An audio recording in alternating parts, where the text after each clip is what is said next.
প্রত্যেক বর্ষায় গঙ্গা নদীর পাড় ভাঙার স্বভাব জানা আছে কেন্দ্র ও রাজ্য উভয় সরকারেরই। ভোট এলে শুধুই মেলে গালভরা প্রতিশ্রুতি, ফলে ভোট দিয়েও ঠকতে হচ্ছে গঙ্গা ভাঙনে ভিটে মাটি হারাদের। এ ধরনের কথা ভোটের মুখে বললেন গঙ্গা ভাঙনে ভিটে মাটি হারা মানুষজন।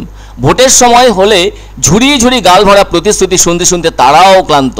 কেননা ভোটের আগের প্রতিশ্রুতি তো ভোট পেরোলেই শেষ হয়ে যায়। তাদের যুক্তি, সেই সব প্রতিশ্রুতি বিভিন্ন রাজনৈতিক দলের নেতা নেত্রীরা দিয়ে থাকেন মুখে মুখে, ফলে সেই মুখের প্রতিশ্রুতি ভোটের হাওয়ার সাথে ফিকে হয়ে যায়। এমনটা তারা দেখে আসছেন বিধানসভা ভোট, পঞ্চায়েত ভোট এবং মহাভোট লোকসভার। সে কারণে তারা গঙ্গা নদীর একপাশে খোলা আকাশের এক টুকরো পলিথিনের শীটের নিচে জীবন কাটিয়ে আসছেন একমুঠ সাহায্য পেয়ে। তাই এসব যেন তাদের কাছে গা সওয়া হয়ে গেছে। মালদার 2টি আসনে লোকসভার 3য় দফার ভোট আছে 7ই মে, ফলে আর বেশি দিন নেই। আগামী মঙ্গলবার ভোট আছে রাজ্যের 4টি আসনে, যার মধ্যে 2টি হলো মালদায়। আর প্রতিশ্রুতি শুনিয়ে ভোট নিয়ে বছরের পর বছর পার করার রাজনৈতিক কায়দা জেনে যাওয়ায় মনের আক্ষেপ দারুণভাবে বেড়ে গিয়েছে তাদের। এদিন এমনটাই শোনা গেল মালদার মানিকচক ব্লকের নারায়ণপুর চর এলাকার জমি হারাদের গলায়। নারায়ণপুর এলাকায় গঙ্গার বুকে ভিটে মাটি সব চলে যাওয়াদের সংখ্যা 500 জনের বেশি। ফলে তাদের আশ্রয় এখন গঙ্গাঘাট সংলগ্ন এলাকায়। এখানে তারা খড়কুটো দিয়ে ঘর করে কোনো রকমে থাকছেন।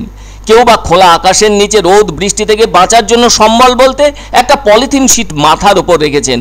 আবার তারা এই পরিবারের ছোটদের নিয়েই এতটা যন্ত্রণার ভেতর দিয়ে দিন গুজরান করছেন। এ ধরনের থাকার ব্যবস্থা থাকলেও এর থেকে আরও চরম কষ্ট দেখা দিয়েছে পানীয় জল আর শৌচালয়ের কোনো ব্যবস্থা না থাকায়। খোলা জায়গায় হালকা ঝোপঝাড়ের ভেতরে শৌচকর্ম করতে হচ্ছে তাদের। আর যাদের জমিতে গিয়ে এ ধরনের শৌচকর্ম করে থাকতে হচ্ছে, সেই জমির মালিকদের কাছ থেকে চরম গালমন্দ শুনতে হচ্ছে বলে জানালেন তারা। ফলে শৌচকর্ম তো শরীরে আটকে রাখার জিনিস নয়, অথচ সবটা জেনেও ভোট আসে, আর ভোটের সাথে হাঁটি হাঁটি পা পা করে প্রতিশ্রুতিও আসে। তারপর আবার জয় পরাজয়ের নিষ্পত্তি হলে সেই প্রতিশ্রুতিগুলো মূল্যহীন হয়ে যায়। ওই প্রতিশ্রুতিগুলোকে সামনে রেখেই কিন্তু সরকার গঠন হয়, আর কোনোভাবেই জমি হারাদের কিছুই হয় না। কিন্তু কেন হয়ে উঠবে না? তারা তো এই বাংলারই মানুষ, তারাও তো এই ভোটেরই অংশীদার। দেশের প্রধানমন্ত্রী এবং মুখ্যমন্ত্রী গঠনে তাদেরও তো ভূমিকা আছে। অথচ কি রাজ্য সরকার কি কেন্দ্রের সরকার, সবাই তাদের ঠকাচ্ছে বলে জানান তারা। কেউই কিছুই করছে না। এভাবে তাদের ঘরের মা মেয়েরা শৌচকর্ম করতে পারে না, এমনটা হওয়ানো যায় না। এতে পরিবেশ দূষণ হচ্ছে। কিন্তু সরকার তো দূষণ আর প্রয়োজন বুঝতে চায় না, তারা শুধুই বোঝে মানুষের ভোট। এদিকে পানীয় জল বলতে গঙ্গার সেই ঘোলা জল, আর তাতে পেটের রোগ হচ্ছে। এবারও তো তারা দেখছেন প্রচুর প্রতিশ্রুতিকে সামনে রেখে হাতে পায়ে ধরে তাদের কাছে ভোট চাইছে সব রাজনৈতিক দল। ভোট শেষ হয়ে গেলে তাদের জন্য গুড বাই ছাড়া আর কিছু মিলবে না। প্রত্যেকেই পরিবারের ছোটদের নিয়ে ভীষণ ভয়ে ভয়ে দিন কাটিয়ে চলছেন। আমাদের তো একটাই চাওয়া, সেটাই হলো সরকার জমি কিংবা পুনর্বাসনের ব্যবস্থা করে দিক। এদিকে জমি হারাদের একজন তো বলেই বসলেন তাদের শুধুমাত্র ভোট ব্যাংক হিসেবে ব্যবহার করা হচ্ছে। তা না হলে প্রয়োজনের শৌচালয় কিংবা পানীয় জলের ব্যবস্থা আজও কেন সরকার থেকে করে দেওয়া হলো না? সেই আক্ষেপ বুকের ভেতরে রেখে আজও ভোটের লাইনে দাঁড়াবেন তারা বৃথা আশা নিয়ে।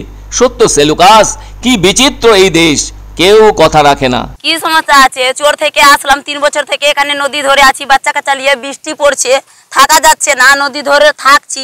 কি আমাদেরকে সরকার দিচ্ছে 3 বছর থেকে? 5 বছর থেকে আমাদেরকে সাহায্য ভোট নিয়ে নিচ্ছে, আর কিছু সাহায্য করছে না। সরকারের কিসের ভোট দিব আমরা? কিসের জন্য দিব? আমরা আগে বান্নি চোখ ঘাটেই বাড়ি ছিল, 3 বার 4 বার কেটে গেল। তাইলে পরে আমরা নারায়ণপুর চরে গেলাম। নারায়ণপুর থাকতে থাকতে যখন কেটে গেল নারায়ণপুর চর, তবে এখানে চরে এপারে আসলাম আমাদের মানিকচক ঘাটে। মানিকচক ঘাটে আসা হয়ে গেল 3 বছর। 3 বছর থেকে আমরা ভোট করি, কিন্তু আমাদেরকে কেউ কথা রাখে না। প্রথম কথা হচ্ছে গঙ্গা ভাঙন একটা জাতীয় স্তরের বিপর্যয়, আর এই জাতীয় স্তরের বিপর্যয় কেন্দ্রীয় সরকার ঘুরেও দেখে না। কারণ 21-এ যে হার হেরেছে, হারার পরে আমাদের পশ্চিমবঙ্গকে পেটে ভাতে মারার চেষ্টা করেছে। সিপিএম আমলেও তাদেরকে ব্যবহার করা হয়েছে, আর তৃণমূল তো যেইভাবে পারে বোকা বানিয়ে তাদেরকে ব্যবহার করা হয়।